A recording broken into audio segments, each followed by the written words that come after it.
हरिओम तत्सत। ओम परमात्मने नमः। ओम नमो भगवते वासुदेवाय। श्रीमद् भगवत महापुराण दशम स्कंध नवा अध्याय। श्री कृष्ण का उखल से बांधा जाना। श्री शुकदेव जी कहते हैं, परीक्षित, एक समय की बात है, नंद रानी यशोदा जी ने घर की दासियों को तो दूसरे कामों में लगा दिया और स्वयं अपने लाल को मक्खन खिलाने के लिए दही मथने लगी। मैंने तुमसे अब तक भगवान की जिन जिन बाल लीलाओं का वर्णन किया है, दधि मंथन के समय वे उन सबका स्मरण करती और गाती भी जाती थी। वे अपने स्थूल कटिभाग में सूत से बांधकर रेशमी लहंगा पहने हुए थे।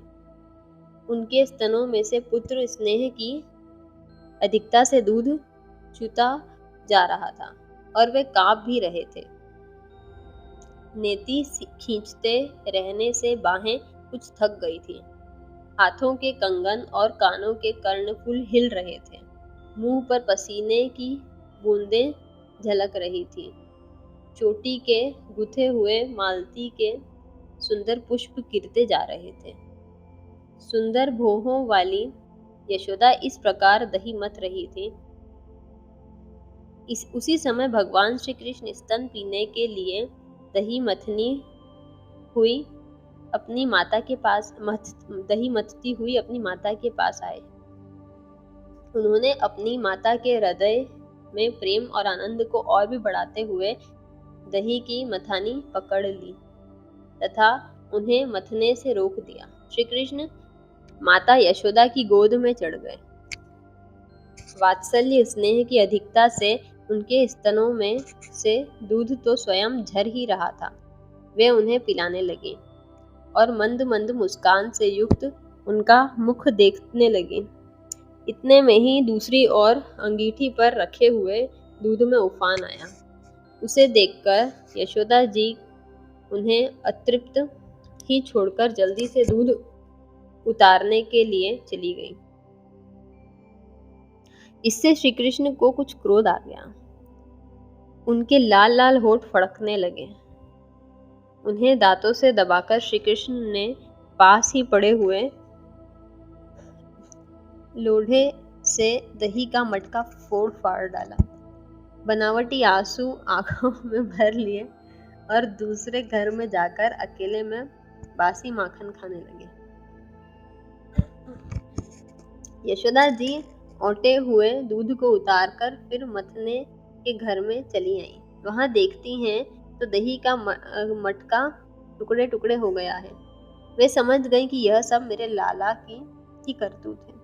साथ ही उन्हें वहां ना देखकर यशोदा माता हंसने लगी।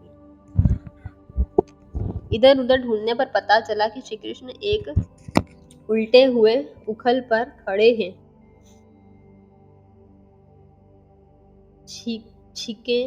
छीके पर का माखन ले लेकर बंदरों को खूब लुटा रहे हैं। उन्हें यह भी डर है कि कहीं मेरी चोरी खुल न जाए, इसलिए चौकन्ने होकर चारों ओर ताकते जाते हैं। यह देखकर यशोदा रानी पीछे से धीरे धीरे उनके पास जा पहुंची। जब श्री कृष्ण ने देखा कि मेरी माँ हाथ में छड़ी लिए मेरी ओर आ रही है, तब झट से ओखली पर कूद पड़े और डरे हुए की भांति भागे। परीक्षित, बड़े बड़े योगी तपस्या के द्वारा अपने मन को अत्यंत सूक्ष्म और शुद्ध बनाकर भी जिनमें प्रवेश नहीं करा पाते, पाने की तो बात ही दूर रही। उन्हीं भगवान के पीछे पीछे उन्हें पकड़ने के लिए यशोदा जी दौड़ी। जब इस प्रकार माता यशोदा श्री कृष्ण के पीछे दौड़ने लगी, तब कुछ ही देर में बड़े बड़े एवं हिलते हुए नितंबों के कारण उनकी चाल धीमी पड़ गई। वेग से दौड़ने के कारण चोटी की गांठ ढीली पड़ गई। वे जो आगे बढ़ती, पीछे पीछे चोटी में गूथे हुए फूल गिरते जाते। इस प्रकार सुंदरी यशोदा ज्यों त्यों करके उन्हें पकड़ सकी। श्री कृष्ण का हाथ पकड़कर वे उन्हें डराने धमकाने लगी।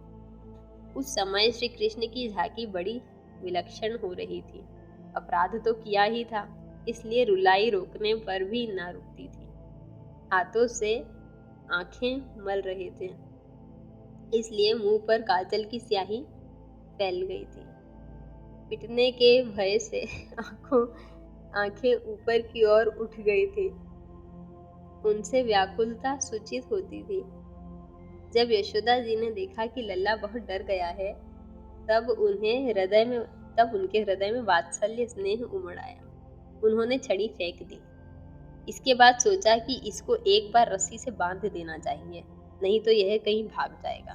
परीक्षित, सच पूछो तो यशोदा मैया को अपने बालक के ऐश्वर्य का पता न था, जिसमें ना बाहर है ना भीतर, ना आदि है ना अंत, जो जगत के पहले भी थे और बाद में भी रहेंगे।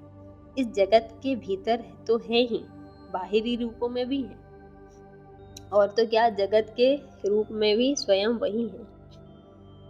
यही नहीं, जो समस्त इंद्रियों से परे और अव्यक्त हैं, उन्हीं भगवान को मनुष्य का सा रूप धारण करने के कारण पुत्र समझकर यशोदा रानी रस्सी के उखल में ठीक वैसे ही बांध देती जैसे कोई साधारण सा बालक हो। जब माता यशोदा अपने उद्यमी और नटखट लड़के को रस्सी से बांधने लगी, तब वह 2 अंगुल छोटी पड़ गई। तब उन्होंने दूसरी रस्सी लाकर उसमें जोड़ी, तब वह भी छोटी हो गई। तब उसके साथ और जोड़ी।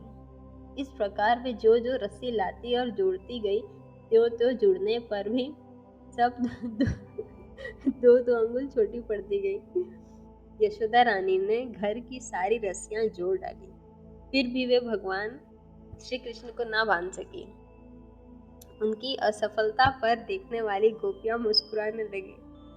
वे स्वयं भी मुस्कुराती हुई आश्चर्यचकित हो गई। भगवान श्री कृष्ण ने देखा कि मेरी माँ का शरीर पसीने से लथपथ हो गया है, चोटी में गूंथी हुई मालाएं गिर गई हैं और वे थक भी बहुत गई हैं। तब कृपा करके वे स्वयं ही अपनी माँ के बंधन में बंध गए। परीक्षित, भगवान श्री कृष्ण परम स्वतंत्र हैं। ब्रह्मा, इंद्र आदि के साथ यह संपूर्ण जगत उनके वश में है। फिर भी इस प्रकार बंधकर उन्होंने संसार को यह बात दिखला दी कि मैं अपने प्रेमी भक्तों के वश में हूँ।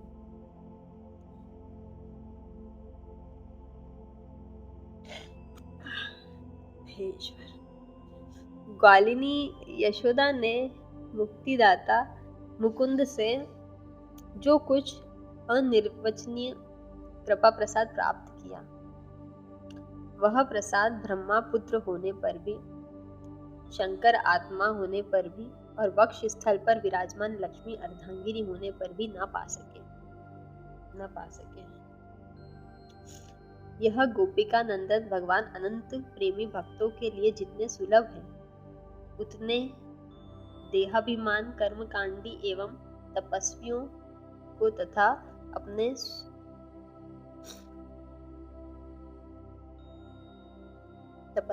तथा अपने स्वरूभूत ज्ञानियों के लिए भी नहीं है। इसके बाद नंद रानी यशोदा जी तो घर के काम धंधों में उलझ गई और उखल में बंधे हुए भगवान श्याम सुंदर ने उन दोनों अर्जुन वृक्षों को मुक्ति देने की सोची जो पहले यक्षराज कुबेर के पुत्र थे। इसके नाम थे नलकुबर और मणिग्रीव। इसके पास धन, सौंदर्य और ऐश्वर्य की पूर्णता थी।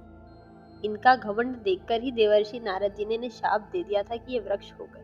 हरिओम तत्सत। 9वां अध्याय समाप्त।